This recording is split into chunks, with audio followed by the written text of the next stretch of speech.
Muy buenas noches a todos, bienvenidos a su programa Latinos Católicos por la Vida, bienvenidos al Facebook Live. Estamos escuchando a Nair García, nuestra cantante ahora favorita de Argentina, Nair García. Su canción se llama Suprema Adoración. La verdad es que no la había escuchado y ahorita que la estaba poniendo me gustó mucho. Pero bueno, tenemos temas importantes de actualidad, que seguro muchos colombianos acá en Estados Unidos ya les han estado contando los familiares, han estado leyendo las noticias, hemos pues visto que hay información contradictoria, ¿no? Por así decirlo, de varios lados. Por eso quería el día de hoy platicar con alguien directamente de Colombia que nos cuente realmente qué es lo que está pasando. Está con nosotros Mateo Arana, que se conecta desde Bogotá, ¿verdad? Sí, es Bogotá, Pilar. Desde Bogotá, Colombia, para decirnos qué es lo que está pasando. Pero primero, Mateo, si nos cuentas de ti, cuéntanos tú a qué te dedicas, si estás trabajando en alguna organización ahora que tiene que ver con algo de parte de gobernanza o algo así en Colombia. Cuéntanos de ti. Bueno, Pilar, primero agradecerte por la invitación. Un saludo muy especial a todos los oyentes en Estados Unidos, a todas las comunidades latinas católicas y desde donde nos escuchen. Mi nombre es Mateo Arana, efectivamente estoy terminando las carreras de Derecho y de Ciencias Políticas y también trabajo, como tú dices, en una organización de la sociedad civil aquí en Colombia que se llama Nueva Democracia y que básicamente nos dedicamos a mover, a incidir en el sistema político en defensa de la vida, en defensa de la dignidad humana, en defensa de las libertades individuales y del orden democrático.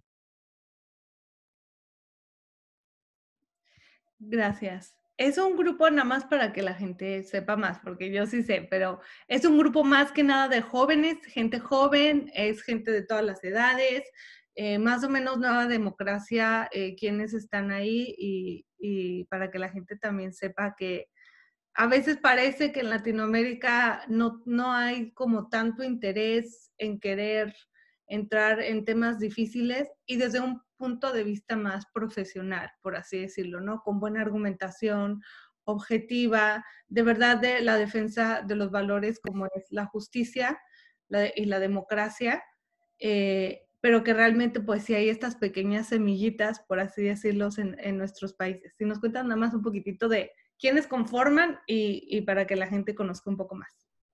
Como tú dices, Pilar, somos sobre todo jóvenes, jóvenes profesionales, algunos estudiantes universitarios también, de distintas carreras, hay politólogos, hay abogados, comunicadores, administradores de empresas, pero que compartimos precisamente esa preocupación, tanto en nuestro país como en Latinoamérica, de ver cómo crecen grupos que no respetan la dignidad humana, que no respetan la vida, que no respetan los valores sobre los que nuestra misma civilización está construida. Entonces, como tú dices, somos sobre todo jóvenes, hacemos diferentes cosas.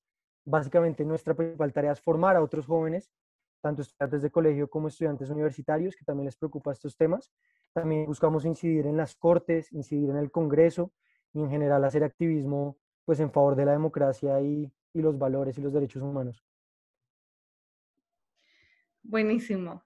Ok, entonces ya con esta idea más de en qué trabajas tú y como qué fue lo que te llamó, ¿no? A trabajar en Nueva Democracia y a ser abogado.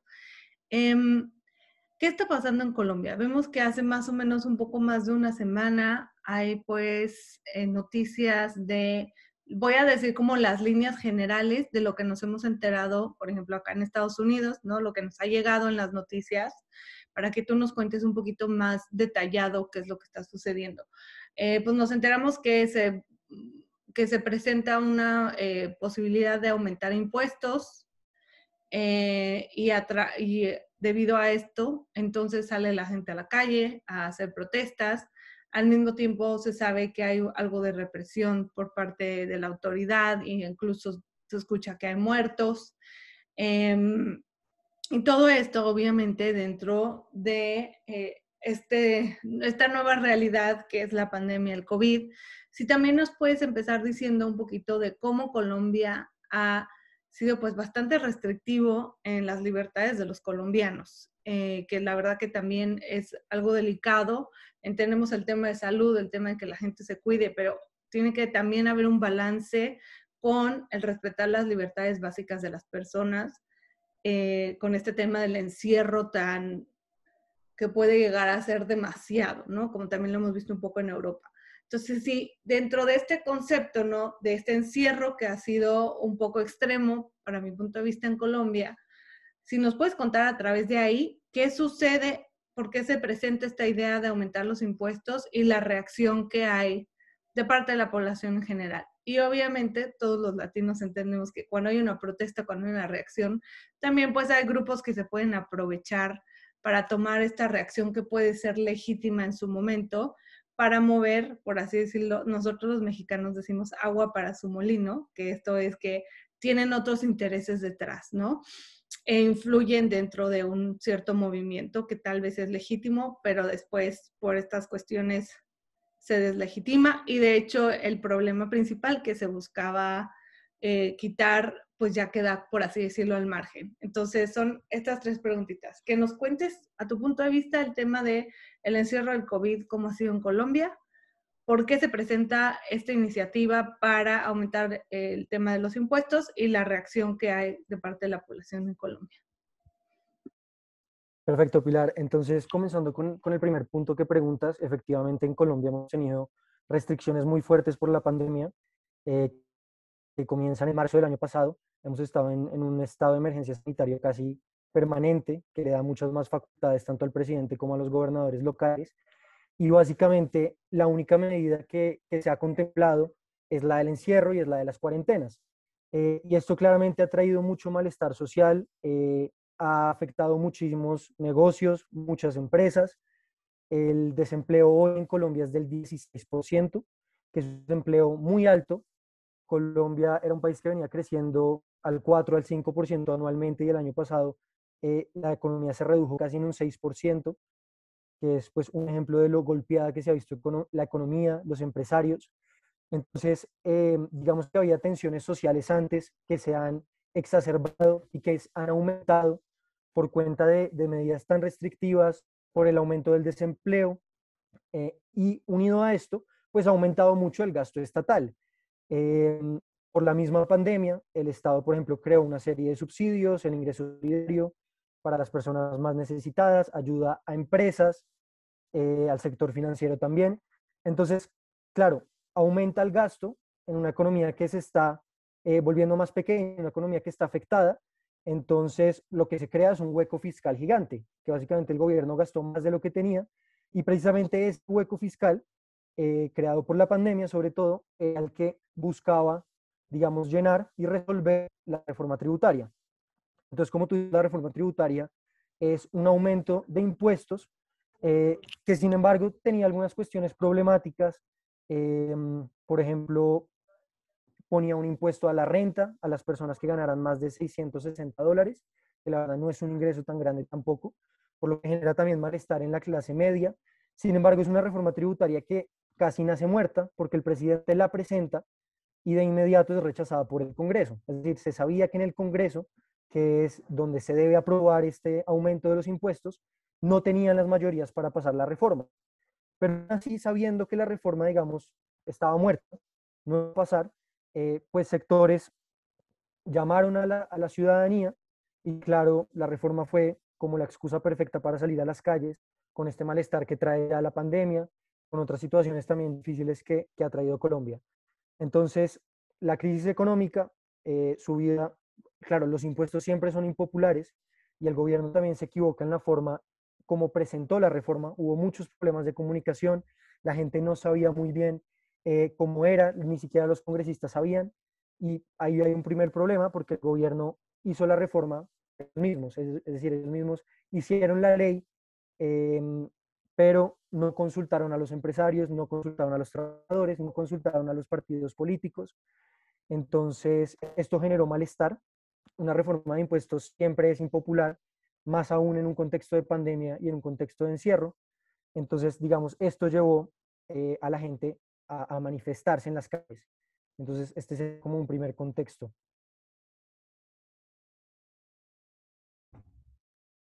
Ok, súper importante lo que nos comentas de que ni siquiera ya había pasado la propuesta de que de que fuera una realidad. O sea, todo el mundo pensaría que ya había pasado este aumento del impuesto, que ya era una realidad, casi que ya le estaban cobrando a la gente, ¿no? Es una parte importantísima que yo creo que esa parte de la información prácticamente no llegó por parte de los medios. Entonces, para los que nos escuchan, que les quede muy claro, todavía ni siquiera una realidad este proyecto de aumentar los impuestos a los colombianos. Obviamente, una vez que hay estas protestas, ¿qué sucede? ¿Por qué hay este tipo de represión? ¿Por qué hay muertos? ¿Por qué sucede la revuelta que sucede? ¿Qué es lo que se plasma en los medios a nivel internacional, ¿no? Siempre que hay pues una cuestión de muertos, cuando hay una cuestión de, por así decirlo, represión, como lo vimos también aquí en el verano pasado por parte de la policía en Estados Unidos. Porque sabemos que una de las derechos humanos más importantes es la libertad de asociación y de expresión de ideas.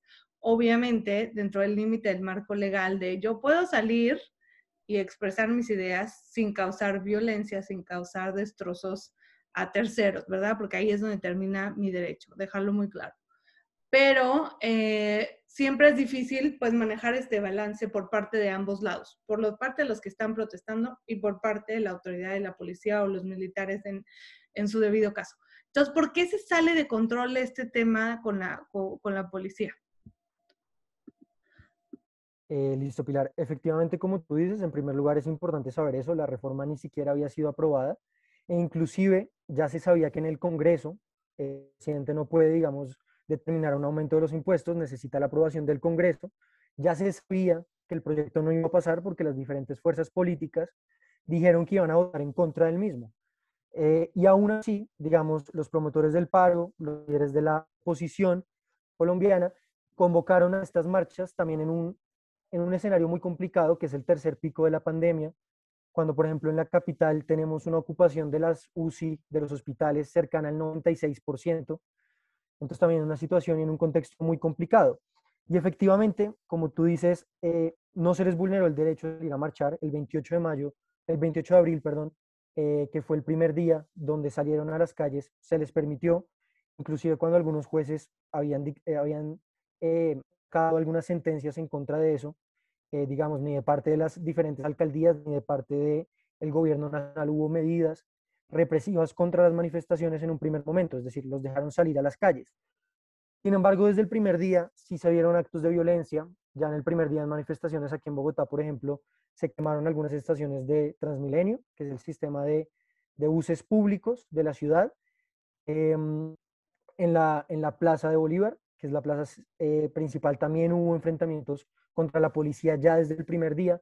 Y claro, esto crea un ambiente mucho más tenso, porque desde el primer momento la mayoría de manifestantes eran pacíficos, pero al mismo tiempo lo que dicen los mismos marchantes es que hubo infiltraciones de grupos de delincuencia ciudadana que comenzaron a quemar cosas, que comenzaron a agredir a los policías y obviamente cuando se agrede a la autoridad también hay una respuesta de ellos y claramente los policías pues eh, pueden hacer uso de la fuerza efectivamente, pero están mucho más equipados y ahí es donde también de parte de los manifestantes dicen que comienza a haber abusos por de algunos miembros de la fuerza pública.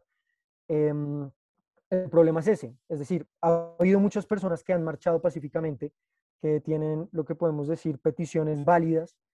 Sin embargo, al mismo tiempo y desde el primer día, y ya vamos casi 13 días de marchas, hemos visto que casi durante todos los días y en la mayoría de ciudades ha habido violencia, ha habido enfrentamientos por ambas partes y lo que han dicho también las autoridades es que efectivamente han encontrado que las marchas han sido infiltradas por parte de grupos delincuenciales ciudadanos, ladrones, obviamente aprovechan el caos desde el primer día también.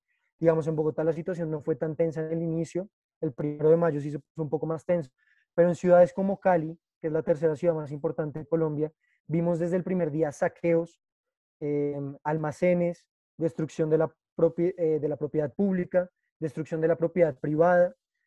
Entonces, lo que nos dicen también las autoridades es que hubo infiltración. Claro, estas organizaciones delincuenciales aprovechan el caos, aprovechan las aglomeraciones para hacer de las suyas, para quemar cosas, para meterse a tiendas, para robar.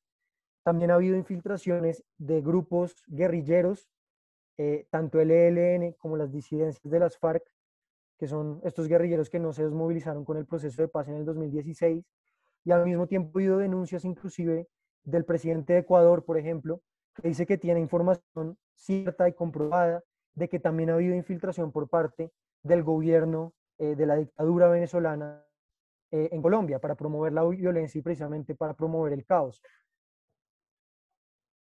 Ok, entonces ahora que ya van 13 días de manifestación y que pues supongo que se dio marcha atrás a este proyecto de aumentar los impuestos, ¿eso ya se echó para atrás o todavía es una posibilidad?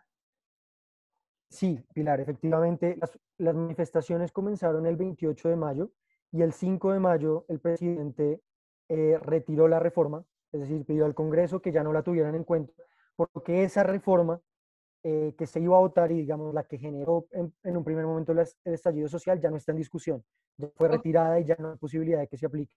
Ok, entonces aquí vemos pues varios elementos que pues hicieron que la bomba explotara.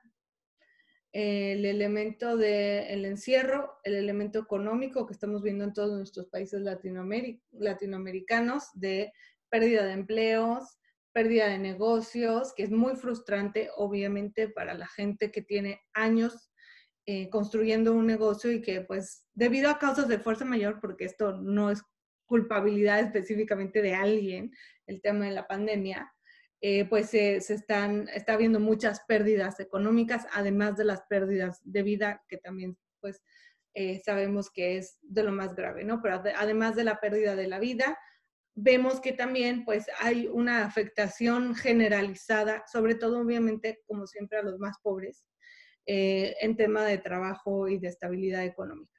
Entonces, de ahí partimos, empieza la idea de alguna manera tenemos que ver cómo vamos a pagar, ¿no? Todos estos gastos que se han hecho por parte del Estado, y hay una reacción más o menos esperada. De ahí se ha salido más o menos de control el tema, porque ni siquiera es una realidad el que ya estos impuestos se iban a cobrar y ya era ley. Y pues vemos ahora el tema triste, difícil y complicado de la infiltración de grupos que tienen otros intereses y que lo peor, yo creo que lo más difícil para lidiar para el gobierno de Colombia es que están dispuestos a usar la violencia y la vida de otros para llegar a sus fines. No estamos bien seguros cuáles son esos fines, pero sabemos que es pues causar inestabilidad en un país donde ya la cuestión estaba tambaleándose, como también vamos a platicar de México, ¿no? Lo que está sucediendo con esto de la línea 12 del metro en la Ciudad de México, que también hay pérdidas de vidas y vemos la inestabilidad, en este caso política en un país. Entonces, pues, Mateo, para cerrar, ¿para dónde crees que vaya esto? ¿Cómo crees que esto ya se vaya a dar término? Van 13 días de manifestaciones. ¿Qué es lo que se prevé que va a lograr que esto pues se logre un cierre lo más pacífico posible con la sociedad de Colombia? Sí, Pilar, bueno, varias cosas para cerrar. Yo creo que es importante lo que tú dices. Yo creo que lo más grave aquí, más que los bienes materiales, que obviamente siempre duelen, es la pérdida de vidas, efectivamente del lado que sea.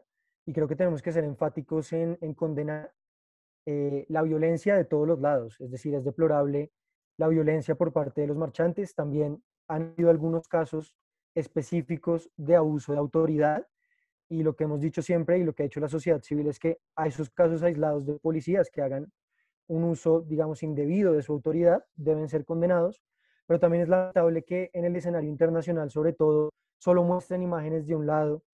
Parece que para impulsar una agenda política propia, porque también tenemos más de 400 policías aquí heridos y las autoridades señalan, también han inflado un poco los números. En un primer momento se decían que había más de 40 personas muertas a manos de la policía. Ya hoy salieron a decir que en realidad solo eran comprobables 11 personas. Claro que esas 11 vidas valen mucho. Claro que esas 11 personas, digamos, esos 11 agentes deben ser judicializados y deben ser llevados ante la justicia, pero también es indebido, digamos, esta campaña de mala imagen frente pues a la fuerza pública. que también en su gran mayoría son hombres y mujeres, pues muy valiosos y que de verdad entregan su vida por nuestro país. En definitiva, lo que sabemos es que la única salida para esto es el diálogo. Hay muchos sectores que están muy molestos, que tienen mucho malestar, que inclusive viene desde antes de la pandemia y que, como tú dices, la difícil situación económica, social, pues lo ha, digamos, exaltado, todos esos malestares que había desde antes. De hecho, ya ayer se reunieron el gobierno nacional y el comité del paro, los quienes organizaron todas estas marchas. No pudieron llegar a un primer acuerdo, lo cual es lamentable, y convocaron a una nueva marcha mañana, pero sabemos que la salida es eso, es decir, que nos escuchemos. Eh, También la Iglesia Católica, en este caso, va a ser la mediadora entre el gobierno y los manifestantes junto a las Naciones Unidas. Eh, pero yo creo que es importante eso, es decir, que sentemos algunas bases fundamentales en las que todos podemos estar de acuerdo, sin importar nuestra ideología política. Yo creo que el primero de ellos es la no violencia. Eso debería ser algo básico en lo que todos deberíamos estar de acuerdo, y entender que verdaderamente es por medio del diálogo, es por medio eh, de la negociación que podemos llegar a acuerdos, y es la única salida verdaderamente para salir de esta crisis. Lo que dices, importantísimo, el diálogo, el que haya disposición por parte de todos los frentes, ¿no? De sociedad civil, de gobierno y grupos interesados para llegar a una solución pacífica, porque también entre más violencia y más tema terrible de noticias frente a otras naciones y a otros países, se tambalea más aún el tema económico en Colombia. Entonces esperamos que pues la objetividad y la razón sea lo que impere. Pedimos a nuestros radioescuchas que tengan en sus oraciones a quien sea que vaya a estar dentro de estas negociaciones y tomando estas decisiones importantes, porque van a tener, pues, van a permear en toda la sociedad colombiana. Marco, muchísimas gracias por haber aceptado la invitación el día de hoy con nosotros. Pues ya estaremos en contacto contigo dependiendo de cómo se vea la noticia, pero pues que sepan que ha habido muchísima gente pidiendo oración por Colombia, lo hemos visto por todas las redes sociales, y que sepan que la gente está pendiente de ustedes también. Bueno, Pilar, a ti muchas gracias también a todos los hermanos latinoamericanos que sabemos que nos han tenido muy presentes, hemos sentido su apoyo, hemos sentido su cariño y sus oraciones. Y bueno, les pedimos eso también, que no nos rindamos ante unos pocos violentos, ante algunos líderes que verdaderamente quieren ver a nuestro país incendiado. Y bueno, seguramente también el poder de la oración y con el favor de Dios saldremos adelante. Muchas gracias. Sí, muchas gracias. En un minutito más volvemos a conectar ahora con Mario para que nos cuente sobre lo que sucedió con la línea 12 del metro en la Ciudad de México. Regresamos.